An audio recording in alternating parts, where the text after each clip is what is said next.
제가 이렇게 구독하는 한 유튜버 여행가가 이 아프리카의 남아프리카 공화국을 여행하는 영상을 올려서 제가 본 바가 있는데요. 그가 남아공의 제일 남단, 이 남아프리카 공화국은 아프리카에서도 제일 남단에 있는 나라인데 그 중에 제일 남단에 있는 그 도시를 여행하는 중이었습니다. 포트 엘리자베스라고 하는 도시에서 남단 제일 서쪽에 있는 유명한 희망봉이 있는 케이프타운으로 가는 그런 중이었습니다. 근데 가던 도중에 그 현지인 드라이버, 현지인 그 운전 기사가 현지인이 아니면 모르는 곳을 알려주겠다 그러면서 그 네이처밸리라고 하는 그런 좋은 데를 소개해줘서 가던 중에 거기에 내려서 그쪽을 방문하게 됩니다.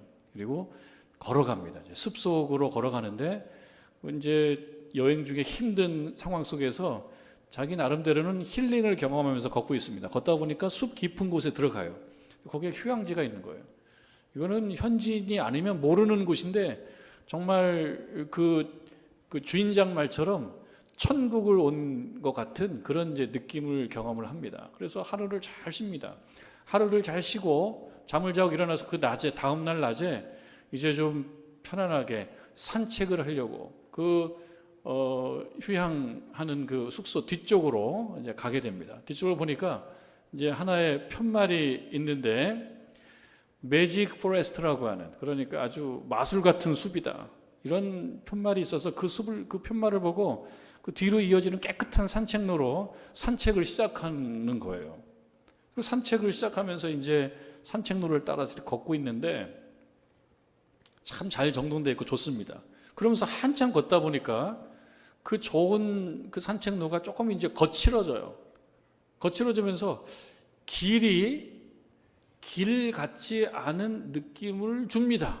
그 얘기는 뭐예요? 조금 위험한 그런 위치로 접어드는 겁니다. 더 걷다 보니까 더 이상 길이 아닌 거예요. 그리고 서서 걸을 수 없어요. 이제 아프리카의 숲이 얼마나 우거져 있어요. 그러니까 이제 낮춰서 어느 부분은 기어서 통과를 하고, 근데 그렇게 가다 보니까 약간 겁이 나는 거예요. 이렇게 계속 가도 되나? 처음에는 참 좋았어요. 근데 길이 점점 희미해지고 어느 지점에서는 길이 아닌 듯하고, 그리고 나가려다 보니까 이건 숲이 우거져서 몸을 낮춰야 되고, 그리고 걷다 보니까 더 우거져 있고, 순간 겁이 바짝 나는 거예요. 그리고 때를 보니까 그 시간이 좀 더 지체되면은 이제 저물어지고, 그리고 저녁이 되면 어두워질 수도 있고, 어두워지게 되면 숲은 더 빨리 어두워질 거라고 하는 생각이 들으니까 갑자기 무서움이 확 급속합니다. 그러니까 소름이 꽉 끼칩니다. 아, 이거 산에서 조난당했다는 사람들의 경험, 그 경험이 바로 이런 상황을 얘기하는 건가? 그러면서 이제 겁이 나서 어떻게 하지? 휴대폰을 보면 이제 지도 같은 것이, 이제 지도 어플 같은 거를 열 수가 있거든요. 휴대폰을 열어서 내가 있는 곳이 어디인가를 확인하려고 이제 휴대폰에 지도 어플을 열어요. 그런데 수신이 안 돼요. 데이터가 터지지가 않아요. GPS 작동이 안 되는 거예요. 그러니까 내가 어디에 있는지를 확실히 알 수 없으니까 겁이 더 나는 겁니다. 내가 어디에 있는지 모를 때 사람은 겁이 나요. 근데 내가 어디에 있는지를 모르는 것 자체를 모르면 그건 더 큰 문제가 되죠. 내가 어디에 있는지를 모르는 겁니다. 그때 드는 생각이 어떤 생각이냐면, 나 왔던 길로 되돌아가야 될 것 같아. 이 생각이 번쩍 들면서 혼자말로 그 얘기를 딱 합니다. 나 왔던 길로 되돌아가야 될 것 같아. 여러분, 왔던 길로 되돌아가려면 어떻게 해야 됩니까? 몸을 돌려야 되죠. 뒤로 돌아야 되죠. 가는 방향을 바꿔야 되죠. 내가 가는 방향은 매우 불확실한 방향이고, 더 들어갔다가는 정말 나올 수 없을지도 모른다라고 하는 그런 염려가 든다 그러면 방향을 바꿔야 됩니다. 어떻게 바꿔야 됩니까? 내가 왔던 길로 다시 방향을 바꿔야 돼요. 그러면서 그는 왔던 길로 자기 몸을 바꿔서 돌아가고자 하는데 돌아가는 길도 만만치가 않아요. 숲은 우거져 있고, 그리고 길 같지 않고, 다만 내가 이쪽으로 온 것 같다라고 하는 감을 따라서 그 길로 신속하게 속도를 빨리 해서 걷기 시작합니다. 왜냐하면 시간이 지나면 어두워지게 되고, 아프리카의 숲에서 어두워지는 상황을 경험하고 혼자 그 상황을 맞이한다라고 하는 것은 얼마나 위험한 것이겠어요. 그러니까 신속하게 그 길을 뚫고 나가려고 합니다. 그리고 길이 조금 넓어지면서 이제 뛰기 시작합니다. 그렇게 하다 보니까 어느 지점에 다시 이정표가 나타나는 거예요. 숙소하고 가까운 이정표가 나타나는 거예요. 그때 자기도 모르는 새 혼자 하는 말, 아, 찾았다. 진짜 다행이다. 진짜 다행이다. 나 앞으로 다시는 숲에 안 갈래. 이런 말이 자기 입에서 나오는 거예요. 안도의 한숨. 그때부터 여유를 찾는 것입니다. 근데 정말 다행이에요. 정말 위험했던 거예요. 이건 정말 위험했던 거예요. 숲 깊은 곳에, 그것도 아프리카 숲 깊은 곳에, 그것도 처음 가는 그 길, 사람도 없는 곳에 깊게 들어간다라고 하는 것은 정말 조난을 상징하는 겁니다. 거기서 나올 수가 없죠. 숲은요, 내가 어디 있는지를 모르는 상황 속에서 숲에 들어가서 깊게 들어가면 더 깊은 곳을 향해 들어갈 수도 있어요. 그럼 정말 찾아 나올 수가 없죠. 아프리카의 그 깊은 숲, 아프리카의 깊은 숲은요, 생명을 위협하는 여러 맹수들이 있지 않겠습니까? 뿐만 아니라 눈에 보이지 않는 그 독한 곤충들도 있고, 정말 어디에서 공격을 할지 모르는 그런 상황이어서 여행은 제쳐놓고 내 생명 부지하기도 힘든 상황일 수도 있는 그런 아주 절체절명의 상황인데, 돌아서서 뛰어서 빠른 걸음으로 내가 왔던 길로 돌아갔는데 너무 다행스럽게도 그것이 내가 왔던 길이 맞았던 거예요. 내가 왔던 길로 돌아가야 되겠다고 생각하고 몸을 돌이켜서, 몸을 돌려서 아마 저길일 거야, 아마 이쪽 방향일 거야 라고 해서 걷는 것까지 좋은데요, 그러나 그것이 반드시 내가 왔던 길이라고 말할 수도 없습니다. 근데 참 다행한 거예요. 정말 럭키한 거예요. 왜? 내가 왔던 길이라고 생각하는 그 길이 정말 내가 왔던 길이었던 거예요. 이거는 정말 다행한 거죠. 내가 왔던 길이라고 생각했는데 내가 왔던 길이 아닐 수도 얼마든지 있거든요. 그 우거진 숲속에서는. 그러니 얼마나 다행입니까? 이건 자기에게 교훈이에요. 무슨 교훈? 앞으로 숲을 가지 말아야 되겠다. 정말 숲을 가지 않을지 모르겠습니다만, 어쨌든 깊은 숲을 가게 된다면 어떻게 하겠다는 겁니까? 분명히 내가 왔던 길을 체크하고 표시하고, 뭐 어쩌면 붉은 띠로 묶어서 들어가든, 혹은 표식을 해놓든 이렇게 해야 되겠다라고 하는 깨달음을 갖게 됐다 그러면 이 사람은 여행의 경험뿐만 아니라 인생의 경험도 또 하나 중요하게 생각한 거죠. 알지 못하는 것으로 깊이 들어가는 것, 그것은 어려운 것이다 라고 하는 교훈을 얻게 된 것입니다. 여러분, 우리가 이러한 여행의 기술을 알으려고 이 예화를 제가 든 것은 아니고요, 여행도 기술을 가지고 여행을 하는 것이 필요하겠습니다만 우리의 인생과 우리의 신앙을 생각해 보자라고 하는 것입니다. 처음에는 이것이 괜찮은 듯해서 그저 막 가는데요, 가다 보니까 어느 지점에서 길이 희미해질 수도 있습니다. 무슨 길이요? 믿음의 길, 신앙의 길, 신자의 길. 어쩌면 정말 장망성을 향해서 가는 철로 역정의 그 주인공처럼 우리가 가는 길이 이게 길이 아니야? 희미해질 수도 있다는 거고요. 이게 길이 희미한데, 이게 길이 아닌 것 같은데 내가 지금 어디에 있는 거지라고 생각할 수 있는 것만 해도 다행스러운 겁니다. 그것도 모르고 계속 가게 되면 어떻게 됩니까? 어느 지점에서는 믿음과 불신의 경계선을 넘어서 믿음의 영역에서 불신의 영역 속으로 들어갈 수도 있지 않겠냔 말이죠. 그것이 오늘 요엘 선지자의 고민입니다. 그것이 오늘 요엘 선지자가 직면한 그런 어려움입니다. 자신과 이스라엘 백성들이 경험한 어떤 그 힘든 일들이 있었어요. 이른바 메뚜기 재앙이라고 하는, 우리는 메뚜기 재앙 같은 것이 없는데, 주변에서 우리 메뚜기 재앙 같은 거는 경험하지는 못하는데, 미국의 곡창지대에 그런 일들이 종종 있다고 그럽니다. 그냥 시커먼 메뚜기 떼들이 와서 그냥 그 농경지를 그냥 급습해서 거기에 무슨 열매들을 그냥 초토화시키는 그런 일들이 있다고 그럽니다. 그런데 이때도 그런 일들이 있었던 모양입니다. 요엘 선지자는 그 상황을 경험하면서 뭘 느끼냐면은 지금 여기가, 우리가 서 있는 이곳이 지금 어디이지? 라고 하는 것을 깨달은 거예요. 이거 우리 백성들이, 내 백성들이 걷는 이 길이, 이게 길인가? 길이 아닐 수 있다. 그렇다면 여기서 멈춰야 된다. 이것을 요엘 선지자는 깊게 깨달은 것입니다.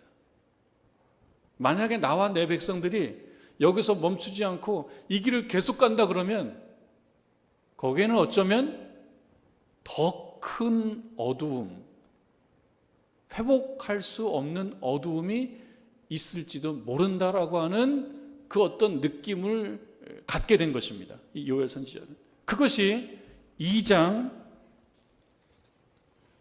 1절에 나오고 있어요.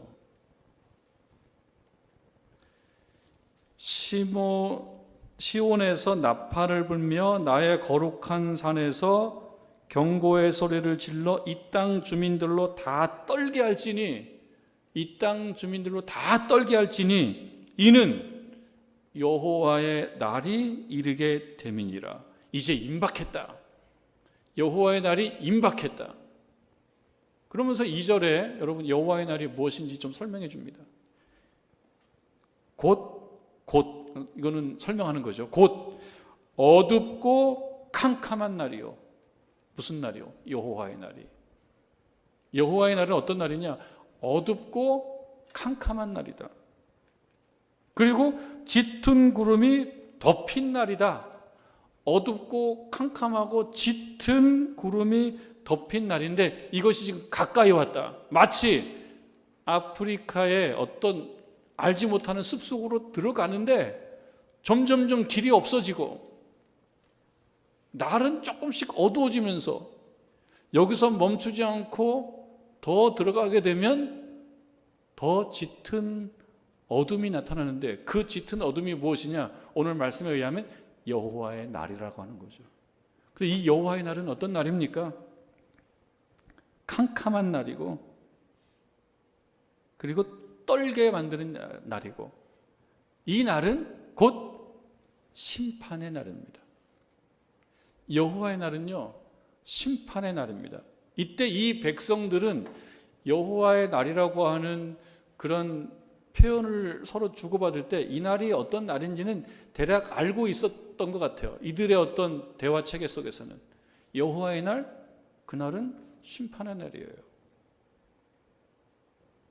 여기서 멈추지 않고 더 직진한다? 길도 아닌데? 그렇게 되면 뭘 만나요? 여호와의 날이라고 하는 보다 어두운 상황을 만나게 되고 그 어두운 상황, 보다 어두운 상황으로 들어간다 그러면 마치 여행가가 알지 못하는 아프리카의 습속 더 깊은 곳으로 들어가서 이제 영 나올 수 없어서 결국 그곳에서 여러 맹수의 위협하에 있게 될 것처럼 이 여호와의 날은요, 회복이 안 되는 날일 수도 있어요. 그러니 요엘 선지자 입장에서는 어떻게 해야 되겠습니까? 이 백성에게 강하게 뭔가 메시지를 발해야 되는 거예요. 이른바 예언을 하는 거예요. 선포를 하는 거예요. 왜? 더 들어가지 마라. 이쯤에서 멈춰야 된다. 여기서 멈춰야 된다. 그리고 몸을 돌려야 된다. 몸을 돌려서 방향을 바꿔야 된다. 가던 에너지를 가는 방향으로 쏟지 말고 돌려서 내가 왔던 방향으로 돌려놔야 된다. 이런 내용의 메시지를 선포해야 된다라고 느낍니다. 왜 그래요? 하나님께서 그 말씀을 주시기 때문이에요. 그래서 그 메시지가 우리가 오늘 읽은 말씀인 거죠. 2장 12절 말씀. 2장 12절 말씀. 여호와의 말씀에 너희는 이제라도 금식하고, 이제라도, 지금 이 시점은 어느 시점입니까? 깊게 들어와 있습니다. 조금 더 가면 뭐가 나온다는 거예요? 여호와의 날이라고 하는, 주의 날이라고 하는 더 어두운 지점이 있어요. 조금 더 가면 더 어두운 지점에 도달하게 돼요. 거기까지 가면 안 되는 거예요. 그러니 이제라도 이 시점에라도 뭘 해야 된다? 금식하고, 이제 금식해라. 그리고 울고. 왜 울으라고 하는 겁니까? 금식하며 울라라고 하는 것은 무엇입니까? 하나님 앞에 애절한 마음으로 가라는 거죠. 또 애통하고, 금식하고 울고 애통해야 된다. 이제라도. 그러면서 말합니다. 마음을 다하여 내게로 돌아오라. 라고 누가 말씀하시냐? 하나님께서 말씀하시니 하나님의 그 말씀을 들으라. 하나님께서 말씀하심이, 하나님의 말씀이 있다라고 하는 것은 아직 끝이 아니라는 겁니다. 기회를 준다는 거예요.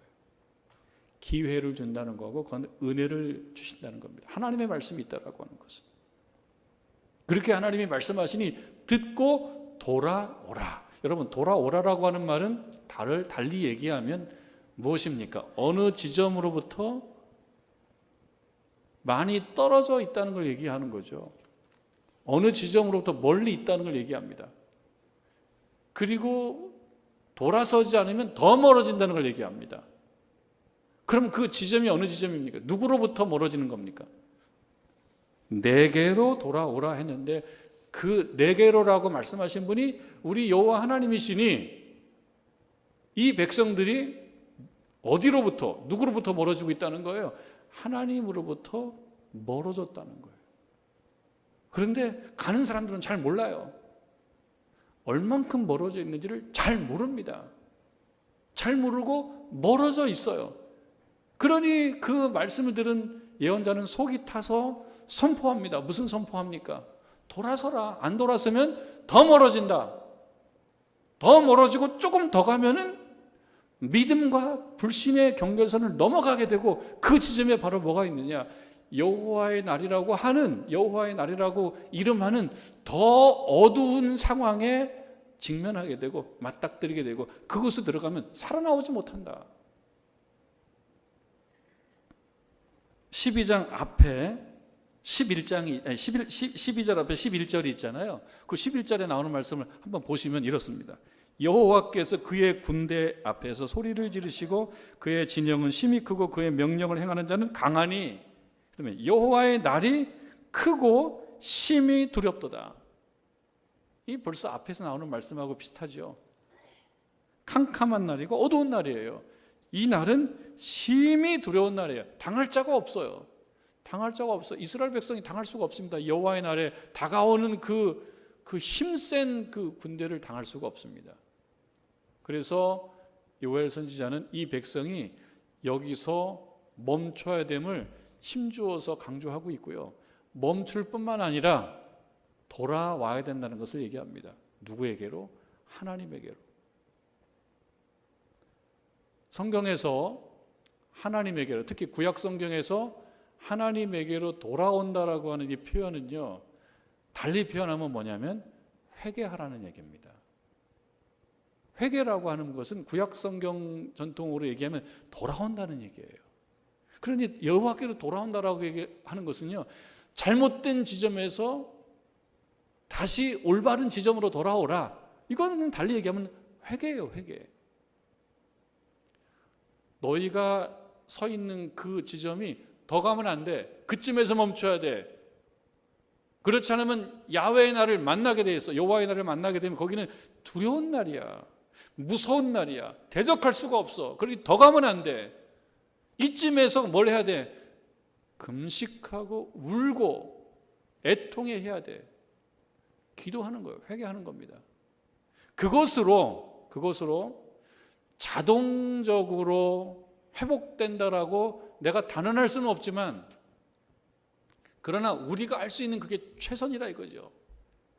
우리가 할 수 있는 최선을 실천하고 난 후에 하나님께서 은혜를 베풀어 주시면 감사하고, 은혜를 베풀어 주시지 않아도 할 수 없어요. 왜? 자동적으로는 내가 애통해야 하고 내가 금식하면 하나님은 자동적으로 모든 걸 다 풀어주시고 해결해 주시고 그럴 의무가 하나님께 있으신 게 아닙니다. 하나님께서 우리를 불쌍히 보시고 긍휼히 보시면 그곳으로부터 나오게 하실 것이지만, 하나님께서 나오게 하시지 않는다고 해도 우리는 하나님을 탓할 수가 없어요. 왜? 우리가 들어갔으니까, 그 지점까지. 그래서 17절 말씀에 이렇게 얘기하잖아요. 여호와를 섬기는 제사장들은 낭실과 제단 사이에서 울며 이르기를 여호와여 주의 백성을 불쌍히 여기소서. 예언자가, 선지자가 볼 때는 이 백성이 지금 불쌍한 상황인 거예요. 그런데 자기 자신이 불쌍한 상황이라는 것을 모른다면 이건 더 큰 문제가 아니겠습니까? 그럼 뭐가 불쌍하다는 겁니까? 하나님으로부터 멀리 있는 신자는 불쌍한 거예요. 왜? 그냥 두면 결국 뭘 만나게 됩니까? 주의 날을 만나게 돼요. 여호와의 날을 만나게 되는데, 그 여호와의 날은 무시무시한 날이라 이거죠. 이 구약 전통에서 여호와의 날은 오늘날 우리에게도 마찬가지입니다. 그 여호와의 날이 심판의 날이라고 한다 그러면 심판의 날까지, 그 지점까지 그저 브레이크 없이 막 가면 안 되고 어느 지점에서 끊어줘야 돼요. 끊고 멈춰서 돌아서야 돼요. 돌아서서 멀리 온 것만큼 다시 돌아가야 돼요. 누구에게로? 하나님에게로 돌아가야 된다. 그것이 바로 회개입니다. 여러분, 매년 2월과 3월이 되면 우리가 사순절을 맞이하게 되지 않습니까? 그리고 사순절이 시작하는 금요일은 3월 2일인데요. 제2수요일. 그건 그야말로 무슨 날입니까? 우리들의 마음을 내려놓고 겸허한 마음으로 하나님 앞에 서는 날이에요. 그러니까 어쩌면 우리들을 향한 부르심이 제2수요일입니다. 왜 제2수요일이 있느냐? 우리를 부르시는 거예요. 이리 오너라, 이리 오너라. 그거를 다른 날하고 아무런 차이가 없는 날이라고 생각하고 아무런 구별된 어떤 태도를 우리가 갖고 있지 못하다 그러면 그 부르심을 듣지 못하는 거예요. 내가 어디 서 있는지 모르는 거예요. 그때 뭡니까? 내가 어디 서 있는지를 알고, 그 제2수요일은 내가 어디 서 있는지를 알고 너무 멀리 왔으면 돌아가라는 거예요. 그래서 오늘 말씀해 보면요, 특히 15절을 보실까요? 15절을 보시면 너희는 시온에서 나팔을 불며 거룩한 금식일을 정해라. 그리고 성회를 소집하라. 성회를 소집한다는 건 무엇입니까? 모여라라고 하는 거죠. 거룩한 모임을 가져라. 모여라. 안 모이니까 모여라 그러는 거죠. 모여라. 거룩한 모임을 모여라. 이 말씀에 보면요, 모이다라는 표현이 여러 번 나오고 그 다음에 나오라라고 하는 말도 많이 나와요. 나오라. 근데 보니까요, 백성을 모아서 16절에 그 모임을 거룩하게 하고 장로들을 모으며, 우리 장로님들은 다 잘 모이세요. 우리 장로님들이 잘 모이는데 우리 장로님들만 모이는 게 아니고 장로들을 모으고 그 다음에 장로님들만 모이면 안 되는 거예요. 여기 보세요. 어린이와 젖 먹는 자를 모으라는 거예요. 어린이와 젖먹이까지 모으라 그러면 무엇입니까? 저는 요즘에 바빠서요. 저는 요즘에 바쁘고요. 몸도 아파요. 이런 이유를 대지 말으라는 겁니다. 다 나오게 하라는 거예요. 다 나오게. 예외가 없다. 젖먹이까지 나오라 그러면 다 나오라는 거죠. 여러분 안 나올 생각 혹시 갖고 계십니까? 나는 안 나가 이런 마음 갖고 계십니까? 아니요. 말씀에 젖먹이까지 다 먹으라는 거예요. 젖먹이까지. 예외 없다. 예외 없다. 그 다음에 보십시오. 신랑을 그 방에서 나오게 하고 신랑도 나오게 해라. 그리고 신부도 신방에서 나오게 해라. 아, 신랑과 신부가 이날만 기다리고 정말 사랑하는 신랑과 신부가 만났는데 아니야. 나와. 일단 나와. 예외가 없어. 젖먹이도 나오잖아. 젖먹이도 나오고 신랑과 신부도 나온다. 그러면 어떻게 돼요? 아, 나 지금 무릎이 아픈데 무릎 아파도 나와 이래 이거지. 요즘에 불면증 때문에 잠이 안 와가지고 잠이 못 자가지고 매 피곤한데 그래도 나오라 이거죠. 그래도 요즘에 특별히 바빠졌어요. 그래도 나오라는 거죠. 그리고 아시잖아요. 요즘에 나오지 못하는 상황이 많은 거 아시잖아요. 그래도 나오라는 거죠. 나와서 어떻게 하라는 것입니까? 13절 너희는 옷을 찢지 말고 마음을 찢어 너희 하나님께로 돌아오라. 진심으로 나와서 어떻게 하라는 겁니까? 금식하고 울며 기도하는 시간을 가지라. 그러면 14절 주께서 혹시 마음과 뜻을 돌이키셔서 그 뒤에 복을 내리실지 누가 알겠냐? 안 내리실 수도 있다. 그러나 우리가 해야 될 최선은 다 해야 된다. 바로 그것입니다. 하나님으로부터 멀리 떠나와 있다는 사실, 그리고 그 사실을 알아야 되고, 그리고 그 거리를 좁히지 못하게 되면 결국 주의 날, 무서운 어둠의 날, 심판의 날을 맞이할 수 있다는 사실도 알아야 됩니다. 그렇기 때문에 돌아오라는 겁니다. 금식하고 슬퍼하고 기도하는 겁니다. 여러분 금식 전에도 해보시기도 하셨을 거예요. 근데 여러분 전에 해본 거는 그냥 전에 해본 겁니다. 금식을 보면 참 금식 많이 하는 우리 교우들도 계시고 우리 권사님들도 계시고 그런데요. 생각해보면 금식은 많이 하는 건 힘들지만 한 끼 금식하는 거는 사실 어렵지 않아요. 어렵다고 생각하지 마십시오. 한 끼 굶는 거는 그렇게 어렵지 않아요. 약간 불편함이 있을 뿐이에요. 어느 날 그냥 피곤해서 잠 좀 자야 되겠다 하고 한 10시쯤 일어났다. 10시쯤. 그러면 한 끼 건너뛰고 금식하는 거는 너무 쉬워요. 약간 불편할 뿐이에요. 그런데 금식은 쉽지가 않습니다. 왜냐하면요, 금식은 단순히 한 끼나 두 끼 밥을 굶는 게 아닙니다. 신앙적 결단이 없으면 할 수 없는 거예요. 내가 하나님 앞에 겸허하게 마음을 찢지 않고서는 금식이 잘 안 되는 거예요. 그래서 금식은 안 먹는 거는 그리 어려운 건 아닙니다만 그러나 금식은 쉽지가 않습니다. 자신의 허물과 죄를 바라보고요. 내 허물과 죄를 생각해보고 곱씹어보고 하나님께 고백하고 기도하는 마음을 가지고 밥을 굶는 게 금식인데 단순히 밥을 굶는 거는 할 수 있지만 온전한 금식을 하는 것은 하나님 앞에 겸허하게 된다는 거예요. 그만큼 결심하고 결단하게 되는 거기 때문에 쉬운 건 아닙니다. 그러나 여러분 제가 예전에도 말씀드렸지 않습니까? 쉬운 것이 아니야라고 하는 그 말의 함정에 빠지지 말라고. 쉬운 게 아니기 때문에 하는 거예요, 신자들은. 그런데 쉬운 건 아니야. 그 말은 어쩌면 다른 통로를 자꾸 마련하는 거예요. 하나님 앞으로 가지 않고 다른 길로 가는 통로를 자꾸 열어놓는 거예요. 쉬운 건 아니야. 쉬운 건 아니기 때문에 더 해야지가 아니라 쉬운 건 아니기 때문에 내가 하지 않아도 그리 나를 탓하지는 마시오. 왜? 쉬운 게 아니잖아. 근데 금식이 쉽지 않다는 건 무슨 뜻이라고 했습니까?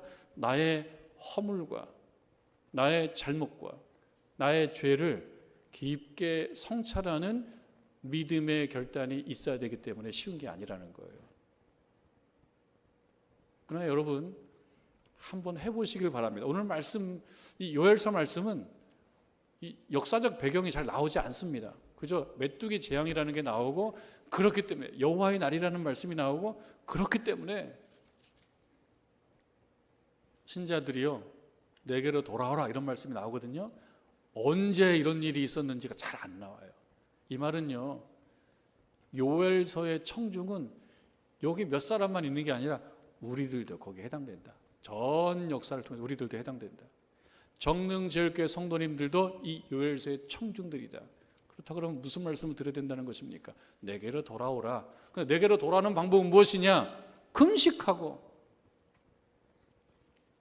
한 끼 금식, 어렵지는 않습니다만 어려워요. 왜?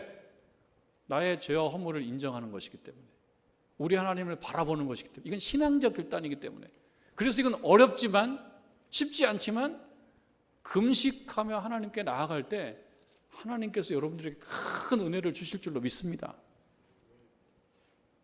여러분, 오늘 벌써 맡겨진 성경 필사 범위를 다 쓰셔서 저에게 제출하신 우리 교우도 계신데요, 성경을 많이 쓰시는 걸 알고 있습니다. 우리 교우들이. 저도 쓰고 있습니다. 어떤 경험이 있으신가요? 말로만 듣던 그 성경을 실제로 써보면 느낌이 굉장히 달라요. 이 행위가 그냥 단순한 행위가 아니에요.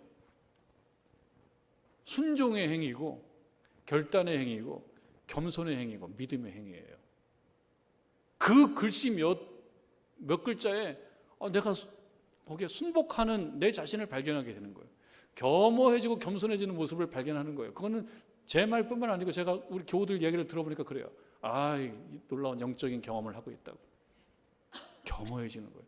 한 끼의 금식은 단순히 밥 한 끼를 굶는 게 아니라 자기 자신의 믿음을, 또 신앙을 잘 돌아보고 내가 잘못된 길로 돌아섰을 때 내 방향을 바꾸는 것을 의미하기 때문에 이 한 끼의 금식은 단순히 밥 한 끼를 굶는 것보다 훨씬 더 큰 의미가 있습니다. 그렇기 때문에 여러분, 구체적으로 제2 수요일이 들어있는 이 주간에 여러분 어느 날 하루를 잡으셔서 한 끼나 두 끼의 금식을 한번 해보십시오. 이것이 무엇입니까? 이것이 하나님께로 돌아가는 그런 매우 중요한 실천 항목이에요. 목사님께서 또 불편한 주문을 하시네. 혼자 금식하시지, 나에게까지 금식하라고. 차라리 저 말을 안 들었으면 부담이 없는데 저걸 들으니 또 부담이 생기네. 저 말을 듣는 그 부담이 거룩한 부담으로 여러분 느껴지신다 그러면 한번 해보는 거예요. 한 끼의 금식 한번 해보십시오. 단순히 밥을 굶는 게 아니에요. 하나님 앞에 자기의 자아를 내려놓는 것이 바로 그런 금식입니다. 얘기하고 있지 않습니까? 단순히 옷을 찢지 말고 마음을 찢고 나아가라. 여러분, 코로나라고 하는 매우 정당한 명분이 우리들에게 있습니다. 정말 누구에게나 통하고요, 만병통치약과 같은 코로나라고 하는 정당한 명분이 있어요. 우리가 숲에 들어와 있는데 당장 방향을 바꿀 수 없는 정당한 명분을 참 잘도 제시해줘 왔어요. 지난 2년 동안. 여러분, 기도하셨던 교우들, 집회에 나오셨던 교우님들, 이 코로나는 매우 정당한 명분을 줍니다. 조금 늦춰도 되고, 조금 지체해도 되고, 그리고 아직은 방향을 안 돌려도 된다라고 하는 정당한 명분을 참 잘도 줘왔어요. 그리고 내가 지금 어디에 있는지도 잘 확인할 수 없는 정당한 명분도 많이 줘왔습니다. 믿음의 견지에서 내가 지금 어디에 서 있는지를 굳이 잘 분별해 보지 않아도 되는 정당한 명분을 많이 줘왔다니까요. 그런데 오늘 요엘 선지자를 통해서 말하고 있지 않습니까? 더 들어가지 말아라. 이쯤에서 멈춰야 된다. 그리고 돌아서라. 그리고 성회를 선포하고 나와라. 꼭 나와야 됩니까? 나오래요. 저까지 나와야 됩니까? 어린애도 나오래요. 예외가 없어요. 이유를 잡고 되는 것이 아닙니다. 여러분, 거룩한 성회를 기억하시고 정말 우리가 여행의 기술만 키울 게 아니라 믿음의 기술, 신앙의 기술을 키워야 될 때가 온 것입니다. 코로나는 만만한 상대는 아닌 것이 분명합니다. 그러나 우리가 방향을 바꾸지 않아도 되는 정당한 명분을 지속적으로 줄 수 있는 건 아닙니다. 어느 시점에 여러분 믿음의 회복을 다시 도모하셔야 돼요. 자기도 모르는 사이에 자기 몸이 익숙해져 있어요. 게으름이 익숙해져요. 예수님께서 십자가상에서 이렇게 기도하셨습니다. 누가복음 23장의 말씀에 의하면 아버지 저들을 사하여 주옵소서 자기들이 하는 것을 알지 못합니다. 그렇습니다. 우리가 하는 것을 알지 못할 때가 참 많습니다. 이 저들이 꼭 그때 예수님에게 적대시했던 그 유대인들만 얘기하겠습니까? 우리들도 마찬가지입니다. 우리들 또한 내가 하는 행동을 모를 때가 많습니다. 내가 어느 지점에 있는지를 모를 때가 많습니다. 그때 어떻게 됩니까? 돌아서서 여호와께로 돌아가는 것입니다. 구체적으로는 거룩한 성회를 선포하고 금식하고 울고 애통해하는 경험. 여러분, 2022년 이 사순절이 시작되는 이 지점과 사순절을 살아가시면서 이 경험을 꼭 하시고 우리 하나님께로 돌아가는 저와 여러분 되기를 주님의 이름으로 축원합니다.